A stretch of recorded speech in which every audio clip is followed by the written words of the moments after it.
नमस्कार दोस्तों, आपका अपने इनक्रेडिबल हिमाचल चैनल में स्वागत है। अगर आप इस चैनल पर नए हैं तो सब्सक्राइब करें और घंटी को दबाएं जिससे नई नई वीडियो की नोटिफिकेशन। हिमाचल प्रदेश में कोविड-19 के 65 केसेस हुए हैं और इनमें से 24 केसेस एक्टिव है। 24 केसेस में एक हमारा HSC पंचरुखी पुलिस स्टेशन का और एक टांडा मेडिकल कॉलेज का डॉक्टर भी शामिल है। ये पहली बार हिमाचल प्रदेश में जो फ्रंट लाइन वॉरियर्स इन्फेक्ट हुए हैं। हमें फ्रंट लाइन वॉरियर्स चाहे डॉक्टर्स हो, नर्सेस हो, हेल्थ वर्कर्स हो, पर्टिकुलरली आशा वर्कर्स जो दिन भर काम करते हैं, सफाई कर्मचारी हो, पुलिस हो, होमगार्ड हो, इन सब के प्रति आभारी होना चाहिए। ये बिना छुट्टी के लगातार इस वक्त काम कर रहे हैं और अफसोस की बात है कि बिलासपुर में एक डॉक्टर ने जब एक व्यक्ति को मास्क पहनने के लिए कहा तो उस पर हमला किया गया और जिस पर FIR दर्ज किया। पुलिस इन मामलों में सख्ती से कार्रवाई करेगी। जो भी होम क्वारंटाइन वायलेट करते हैं इनको बिल्कुल हम बर्दाश्त नहीं करेंगे और बड़ी सख्ती से कार्रवाई करेंगे। देश में जो रिप्रोडक्टिव रेट या ट्रांसमिशन रेट कम हुई है, हम जब भी चलते हैं हमेशा ये सोचकर चले कि सामने वाला व्यक्ति या आसपास के व्यक्ति संक्रमित है। अगर हम ऐसा सोच के चलते हैं तो अपने आप को पूरा प्रिकॉशन ले सकते हैं। ऊना जिले में एक 88 साल का air force officer corona virus positive के लिए दिल्ली से ट्रीटमेंट ले रहा था और वो सक्सेसफुली ये डिसीज को फाइट किया है। वो हमेशा कहते हैं कि keep on fighting and never lose hope और डोंट फियर। ये हमारे लिए एक हौसला बुलंद करने की बात है और किसी भी उम्र का हो कोरोना वायरस को हम चाहे तो डिफीट कर सकते हैं। हिमाचल प्रदेश में वायरस का स्प्रेडिंग का रेट बहुत कम है और साथ में हिमाचल प्रदेश में जो रिकवरी रेट है ये हाईएस्ट इन द कंट्री है। इसलिए ज्यादा घबराने की जरूरत नहीं है, लेकिन प्रिकॉशन लेने की आवश्यकता है। माइग्रेंट लेबरर्स जो हिमाचल प्रदेश में हैं, मैं उनसे अनुरोध करूंगा कि हिमाचल प्रदेश में पूरा एक्टिविटी शुरू होना है और आपको काम करने का मौका मिलेगा और सरकार ने इकोनॉमिक पैकेज भी दिया है। इसलिए जहां तक हो सके स्टेट छोड़ के ना जाए। जो सरकारी दफ्तर में एंट्रेंस पर थर्मल स्क्रीनिंग करना उचित होगा।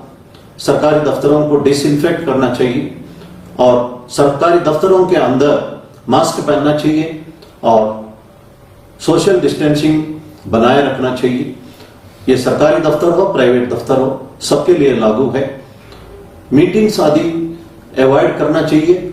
अगर वीडियो कॉन्फ्रेंसिंग या वेबिनार के द्वारा मीटिंग कर सकते हैं तो उचित रहेगा और कैंटीन्स में ज्यादा लोग इकट्ठा ना हो, वहां पे बैठ के खाने की जगह अपने अपने जगह पर लेके जा सकते हैं। ये प्रिकॉशन लेने से दफ्तरों में भी इन्फेक्शन को हम रोक सकते हैं। WHO ने क्लैरिफाई किया है सिगरेट या तंबाकू से जो निकोटिन से कोरोना वायरस का कंट्रोल नहीं होगी और इससे बढ़ सकता है। WHO ने यह भी क्लैरिफाई किया है कि इस वक्त 7-8 जगह से अच्छी खबर वैक्सीन के बारे में आ रहा है। हो सकता है कुछ महीने में हमें वैक्सीन उपलब्ध हो जाए। भारतवर्ष में भी मेडिसिन के बारे में भी अच्छी खबर आ रही है, तो हो सकता है कि हमें जो ट्रीटमेंट के लिए मेडिसिन उपलब्ध हो जाए। इस आशा के साथ हमें इस कोविड-19 को फाइट करना चाहिए। जिन्हें मेंटल हेल्थ इश्यूज है, कंसल्टेशन की आवश्यकता है, नेशनल हेल्पलाइन नंबर है 08046110007। इस नंबर से आप कंसल्ट कर सकते हैं या चंबा केयर लाइन में भी आप फोन करके कंसल्ट कर सकते हैं। स्ट्रेस के बारे में, एंजाइटी के बारे में कुछ लोग कंसल्टेशन देना चाहते हैं। चंबा जिले के बरमौर तहसील में एक लड़का 3री क्लास में पढ़ता है और उसकी बहन 8वीं में पढ़ती है।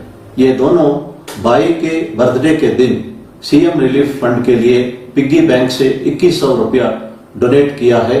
ये बहुत ही सराहनीय है, इससे हमको सीखना है और जहां तक हो सके सीएम रिलीफ फंड में डोनेट करना चाहिए। लेकिन इसके साथ साथ कुछ लोग चीटिंग भी कर रहे हैं। कोविड-19 के नाम पर पैसा इकट्ठा करके फ्रॉड भी करने वाले हैं। ऑनलाइन फ्रॉड भी इस वक्त बहुत बड़ा हुआ है। जो नॉलेज है इसको सही ढंग से इस्तेमाल कर सकते हैं, प्रोग्रामिंग कर सकते हैं या ऐप डेवलप कर सकते हैं, पैसा भी कमा सकते हैं, समाज का भला भी कर सकते हैं। हमारा एजुकेशन सिस्टम में डिफेक्टिव है।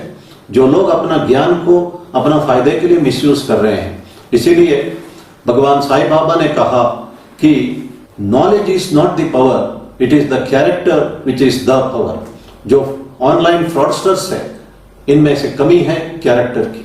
लखनऊ में एक ट्रक ड्राइवर जिसका नाम महेंद्र कुमार है, ये रोज ट्रक के नीचे 35 लोगों के लिए खाना बना रहा है और माइग्रेंट वर्कर्स को खिला रहा है और दाल बाटी बना के 1 रुपया भी किसी से भी नहीं लिया और खिला रहा है लोगों को। और उनसे पूछा गया कि आप पैसा क्यों नहीं लेते हो?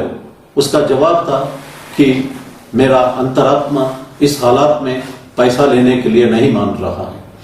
हिंदुस्तान में लाखों लोग हैं जिनका अंतरात्मा इस हालात में पैसा लेने के लिए मना कर रहा है और वे निस्वार्थ सेवा कर रहे हैं। एक इंस्टेंस को मैं इस वक्त बताना चाहता हूं।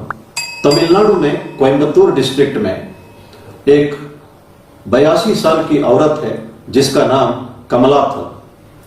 ये सवेरे 5 बजे उठ के इडली तैयार करती है और सांभर और चटनी भी तैयार करती है और एक इडली के लिए 1 रुपया चार्ज करती है और दिन में 1000 इडली बेचती है। और किसी ने उनसे पूछा कि आप इडली का दाम 2 रुपया क्यों नहीं रखते? उस लेडी ने जवाब दिया है कि मैं मेरे कस्टमर्स में एक खुशी देखना चाहती हूं।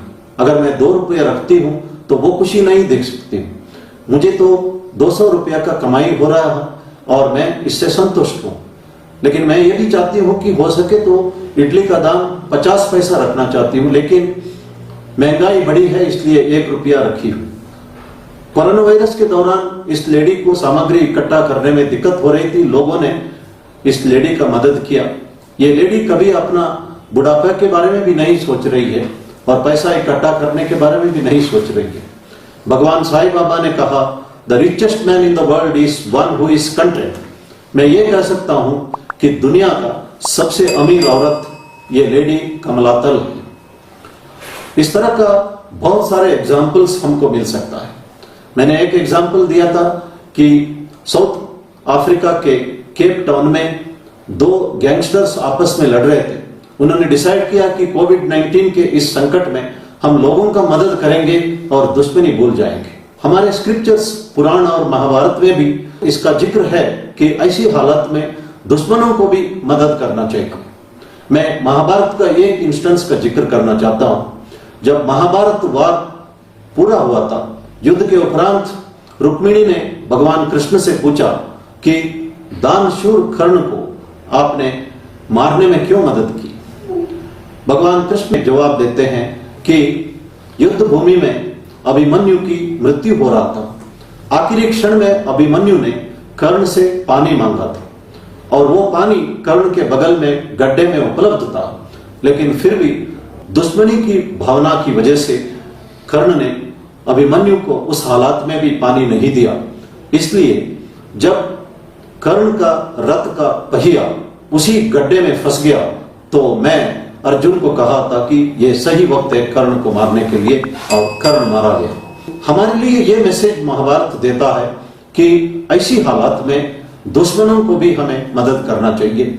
और हिंदुस्तान के लोग इस वक्त निस्वार्थ सेवा कर रहे हैं।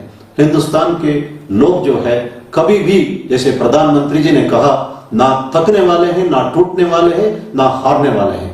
धन्यवाद। जय हिंद।